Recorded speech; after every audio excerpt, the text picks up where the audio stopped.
Welcome to my YouTube channel. और जो मेरा आज का टॉपिक है वो बहुत ही ज़्यादा रिक्वेस्टेड टॉपिक है और बहुत ही ज़्यादा ऐसा टॉपिक है जो कि आपके लिए बहुत ही ज़्यादा हेल्पफुल है और आई थिंक आप मेरी वीडियो देखने के बाद आपको बहुत ज़्यादा हेल्प मिलेगी।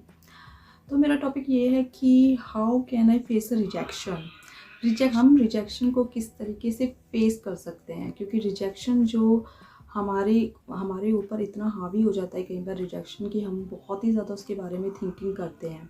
तो सबसे पहले हमें रिजेक्शन को कैसे फेस करना है ये मैं आज आपको बताऊंगी कि आपको इसको एकदम नेगेटिव वे में नहीं ले जाना है। जब भी आपको कहीं पर भी रिजेक्शन मिले आपको उसको हमेशा पॉजिटिव वे में ले जाना है। रिजेक्शन मतलब क्या होता है, जैसे आप कहीं पर जॉब पे गए इंटरव्यू देने, वहाँ आप रिजेक्ट कर दिए गए। कहीं पर आप मैरिज के लिए गए, आपको आपने अपना प्रपोजल रखा, वहाँ पर आप रिजेक्ट हो गए। कहीं पर आप हमेशा मतलब आपने कोई एग्ज़ाम की प्रिपरेशन करी, वहाँ पर आप रिजेक्शन हो गया, आपको आप उसमें नहीं पास हो पाए। तो इस तरीके से आपको बहुत सारे रिजेक्शन अपनी लाइफ में देखने पड़ते हैं और ये हर किसी को देखने पड़ते हैं, चाहे वो कितना भी ज़्यादा अच्छा क्यों ना हो, गुड लुकिंग क्यों ना हो, स्मार्ट इंटेलिजेंट क्यों ना हो, लेकिन इसमें कोई भी हो उसको रिजेक्शन ज़रूर फेस करना पड़ता है, चाहे वो एक लड़का हो चाहे एक लड़की हो।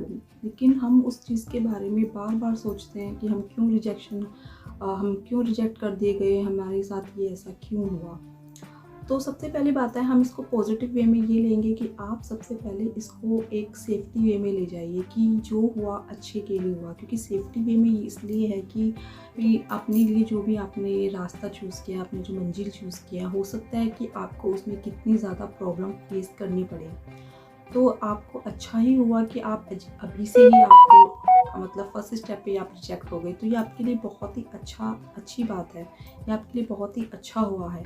ये आप इसको नेगेटिव वे में ना ले जाके पॉजिटिव वे में ले जाइए कि जो आपकी मंजिल थी आपको वो नहीं मिली है, क्योंकि वो आपकी मंजिल थी ही नहीं।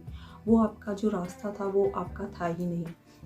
क्योंकि कई बार हम देखते हैं कि हमारा जो भी भगवान ने हमारे लिए जो भी मंजिल बनाई होती है, कई बार आप देखेंगे कि आप इजीली वहाँ तक पहुँच जाते हैं। आप बिना कुछ करे ही आप बहुत इजीली से सफल हो जाते हैं। आप इजीली से ही फर्स्ट स्टेप आपका कंप्लीट हो जाता है, सेकंड का स्टेप आपका कंप्लीट हो जाता है। क्यों? क्योंकि वो रास्ता आपके लिए बनाया गया होता है। और अगर आप एक बार हार मान ली है आपने, आप तो दोबारा ट्राई करें, तीसरी बार ट्राई करें। अगर आपको ऐसा लग रहा है कि आप बार बार उसमें असफल हो रहे हैं, तो समझ लीजिए कि वो रास्ता आपके लिए है नहीं। तो आपको आने वाले उस रास्ते में हो सकता है कि बहुत ज़्यादा दिक्कत हो या परेशानी हो, तो भगवान ने आपको उस चीज़ से सेव कर दिया है, तो आप उस चीज़ को पॉजिटिव वे में ले जाइए।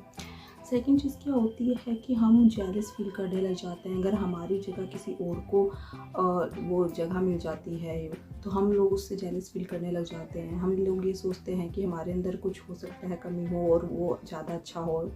लेकिन कई बार ऐसा नहीं होता है। कई बार ऐसा होता है कि आप हाई क्वालिफाई होते हैं, इस वजह से भी कई बार रिजेक्ट हो जाते हैं, क्योंकि जो आपके लिए प्रोफाइल बनी होती है वो आपके लायक नहीं होती है। आप अच्छी चीज़ को डिज़र्व करते हैं, तो इस वजह से भी आपको कई बार रिजेक्ट का जो है फेस करना पड़ता है। और कई बार आपको जेलस करने के बजाय ये सोचना चाहिए कि जो आपकी सीट थी वो किसी और को मिली है, तो समझ लीजिए कि उस सीट पे जो भी आपको आने वाली जो प्रॉब्लम्स होती है वो उसके हिस्से में चली जाती है और आपके हिस्से से निकल जाती है। तो इसलिए को आपको बहुत ही ज़्यादा पॉजिटिव वे में ले जाना है। तीसरी चीज़ मैं ये कहूँगी कि जब भी हमें रिजेक्शन हो जाता है, हम बहुत ज़्यादा डिप्रेशन में आ जाते हैं, थिंकिंग करने लग जाते हैं, बजाय हमको उस चीज़ से ओवरकम करना है और हमें नेक्स्ट स्टेप देखना है कि हमारे लिए क्या नया भगवान ने सोच रखा है, क्या बनाया है। तो हमें उस चीज़ पे ज़्यादा कंसर्न करना है और हमें वहाँ पर ज़्यादा जाना होगा, क्योंकि वो हमें आसानी से मिल जाएगी। उसमें हमें शायद हो सकता है इतनी मेहनत भी ना करनी पड़े जो हमारे लिए बनी हुई है। तो हमें उस चीज़ को फाइंड करना होगा, उस रास्ते को फाइंड करना होगा, बजाय इसके कि हमारे साथ क्या हुआ है क्या नहीं हुआ है।